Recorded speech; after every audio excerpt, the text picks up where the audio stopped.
exercice 4, exercice 4, observation d'une exoplanète. Et donc on va aborder la partie 2 de l'exercice qui concerne donc le dispositif interférométrique.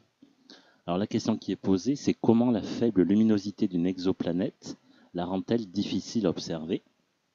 Alors on vous dit qu'en général les planètes sont peu lumineuses par rapport aux étoiles, ce qui ajoute une difficulté supplémentaire pour les observer.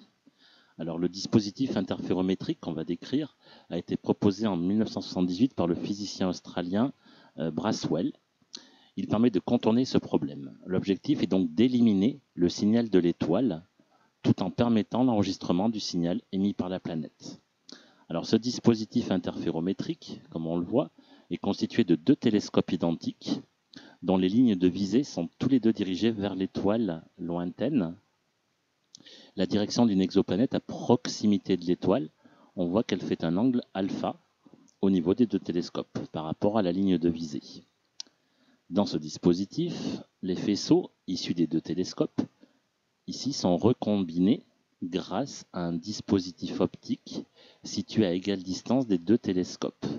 Donc on voit bien que les rayons lumineux sont réfléchis par un miroir et arrivent tous les deux au niveau donc de la recombinaison. Première question, justifier que dans le dispositif décrit dans ce document, les rayons lumineux issus de l'étoile et captés par les télescopes interfèrent de manière constructive au niveau de la recombinaison. Alors tout d'abord, donc à partir de ce schéma-là, comment expliquer que les signaux finalement arrivent en phase? Alors tout d'abord, on sait que delta, je précise que delta est la différence de chemin optique, on voit bien que la différence de chemin optique au niveau des deux étoiles est exactement le même au niveau de la recombinaison. Ce qui veut donc dire que delta égale à 0, puisqu'il n'y a pas de différence. 0 fait partie des entiers relatifs. Donc on peut dire qu'à ce moment-là, delta est bien égal à k fois lambda, puisqu'on aura donc dans ce cas-là des interférences. Donc interférences constructives. Alors, qu'est-ce qu'on peut dire à ce moment-là? Eh bien, vu que delta est égal à 0, et que c'est égal à k fois lambda, lambda est forcément différent de 0, donc la seule possibilité que l'on ait, c'est que k égale 0. Et donc, dans ce cas-là, on a bien des interférences constructives. Alors maintenant, Braswell propose d'ajouter à la période de l'onde, juste après le télescope 2, un système optique permettant d'ajouter un retard d'une demi-période sur le signal provenant de ce télescope. La question est donc de montrer que ce système optique produit des interférences destructives entre les deux rayons issus de l'étoile au niveau de leur combinaison. Et enfin, quelle sera l'intensité du signal lié à l'étoile. Donc pour cela, il suffit de reprendre le système précédent, et donc d'après Braswell, il suffit d'ajouter un système donc situé juste derrière le télescope 2, qui permet d'introduire un retard qu'on peut appeler tau, qui sera donc égal, on vous dit, à t sur 2.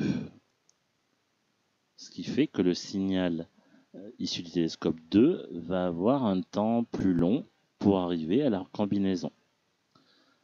Donc, à partir de là, on peut dire que le chemin optique delta sera donc égal, si on obtient des interférences destructives, à l'expression suivante, k plus 1/2 fois lambda, puisqu'on est dans le cas d'interférences destructives.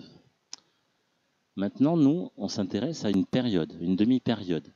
Donc pour ceci, il faut que je remplace la différence de chemin par sa formule. Donc c'est une différence de distance, et cette différence de distance est égale à la valeur de la célérité de l'onde, c, multipliée par son retard. Et donc, de la même façon, à droite, j'aurais bien la relation K plus 1/2 multiplié par lambda. On sait que lambda, c'est une distance, c'est la longueur d'onde, et on sait que lambda est égal à C fois la période grand T, la période de l'onde, puisque c'est la longueur d'onde. On en déduit donc que C et C, on peut l'éliminer des deux côtés, et on s'aperçoit que le décalage, tau, est égal à, si je développe, K fois T plus T sur 2, T fois 1/2, donc plus T sur 2. Donc ce qui signifie que le K fois T de tout à l'heure, on lui rajoute plus T sur 2, et donc on a bien le décalage, ce qui conduit bien à l'expression précédente, qui consiste à obtenir ce qu'on appellera, on a dit tout à l'heure, des interférences destructives. Et donc, étant donné que l'amplitude des deux signaux provenant des deux télescopes, on peut considérer qu'elles sont identiques. Donc finalement, lors d'une interférence destructive, le signal résultant sera pratiquement nul. Donc ce qui signifie qu'on aura donc, grâce à ce système, atténué au maximum l'intensité du signal de l'étoile. Et grâce à ça, maintenant, on pourra observer le signal issu de la planète. Voilà, pour la question 2.2. Alors maintenant, recombinaison des signaux issus de l'exoplanète. On s'est débarrassé de l'étoile, donc maintenant on va s'intéresser à ce qui nous intéresse, l'exoplanète. Donc on sait que les rayons issus de l'exoplanète arrivent sur les dispositifs interférométriques avec un angle alpha, on a dit tout à l'heure, par rapport à la ligne de visée. À cause de cette inclinaison, le signal arrive sur le télescope 2 avec un retard, tau égale ceci. Donc, du coup, on sait que D, c'est la distance entre les deux miroirs. Alors, montrer que le signal issu du télescope 2 a un retard tau' égal à cette expression. Donc, ce que l'on sait au départ, c'est qu'on a déjà un retard, tau égale ceci. Voilà. Donc, on connaît déjà cette formule-là, que je remarque ici. Et donc, on vous demande le retard total pris par le faisceau lumineux issu du télescope numéro 2. Alors, qu'est-ce qu'on peut préciser ? On peut préciser que le retard total, finalement, qu'on appellera à ce moment-là tau', c'est égal à tau, le retard tau déjà pris par le signal. Mais on sait que le signal numéro 2 a aussi un retard, on a dit tout à l'heure, de T sur 2. Ce qui signifie finalement que le retard tau' pourra s'écrire sous la forme D fois sinus alpha. Vous voyez, je remplace tau par la valeur qui m'est donnée dans l'énoncé, sur petit c, auquel je rajoute T sur 2. Et là, ça me donnera le retard total émis par le signal issu du télescope numéro 2. Voilà, donc on obtient bien l'expression demandée. Question 2.4. À quelles conditions sur le retard tau', donc sur cette expression-là, va-t-on obtenir une interférence constructive ?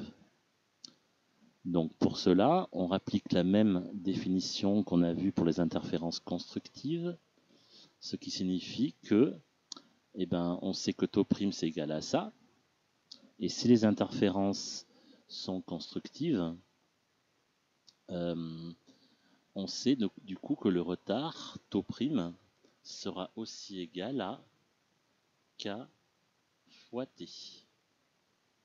C'est la formule qu'on a établie ici. K fois T, si c'est constructive, qu'on retrouve ici. Donc ça, c'est la condition pour avoir des interférences constructives. Et là, nous demande, à partir de cette relation, d'après la question suivante, montrer que cette relation peut aussi s'écrire sous cette forme-là, avec K entier, nombre entier. Alors, comment faire ? Donc, l'expression que l'on souhaite, c'est celle-là. Je la reprécise. Voilà. Donc, on veut aboutir à cette expression-là. Alors, on doit partir de l'expression précédente ici pour aboutir à cette expression ici. Alors comment procéder? Alors tout d'abord, on voit qu'on doit isoler d fois sinus alpha. Donc d fois sinus alpha doit être isolé. Alors qu'est-ce qu'on va dire?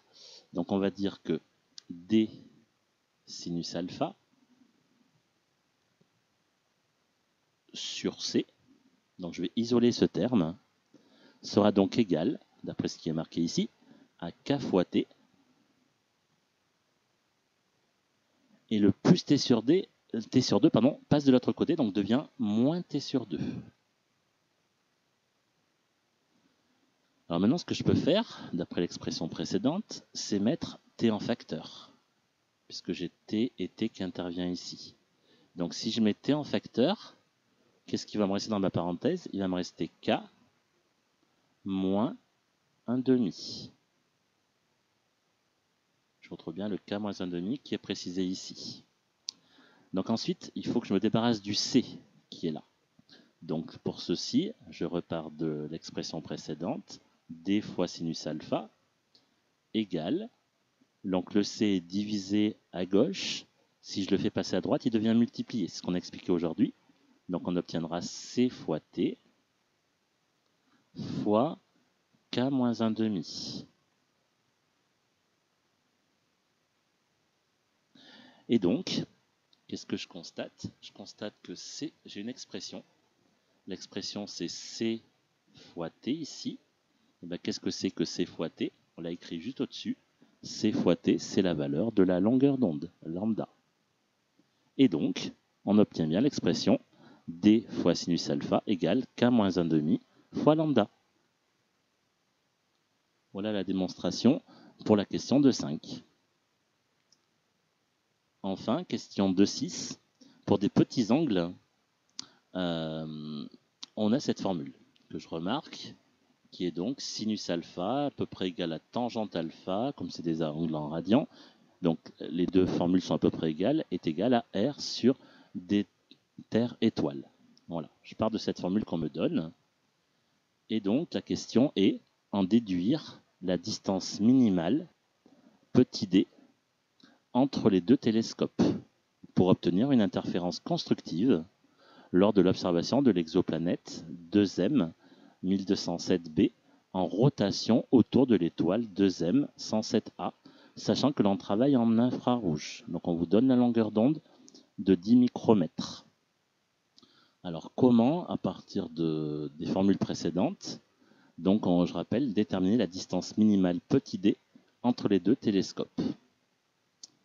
Alors tout d'abord, on sait que du coup, alors je remarque ici, on avait écrit d fois sinus alpha. Alors je remarque la formule, hein, d fois sinus alpha, on a dit, était égal à lambda, je remarque la formule de tout à l'heure, multiplié par, alors je reprends, voilà, lambda fois k moins 1 demi. Voilà, donc k moins 1 demi. Voilà les deux formules que j'ai à ma disposition. Et à partir de là, il faut que je retrouve donc petit d, donc la distance entre les deux télescopes. Donc, à partir de là, on isole petit d du coup. Donc petit d égale. Alors petit d égale à quoi? Égale à lambda sur sinus alpha du coup. Le sinus alpha est multiplié à gauche, il devient divisé à droite. Multiplié par k-1 demi. Voilà ce que j'ai pour l'instant. Donc là, j'ai isolé d. Maintenant, je connais sinus alpha. Sinus alpha, c'est R sur d de la distance Terre-étoile. Donc, ce que je peux remplacer, ben, j'aurai donc, comme c'est 1 sur sinus alpha, je vais avoir l'inverse de cette relation. Donc, ce qui va me donner lambda. Le d de la Terre-étoile va passer en haut, parce que c'est inversé. Donc, d Terre-étoile divisé par le rayon. La distance entre la Terre, enfin entre l'exoplanète et l'étoile. Et tout ça, donc bien sûr, multiplié par k moins 1,5. Voilà la formule qui va me permettre de déterminer donc la distance entre les deux télescopes.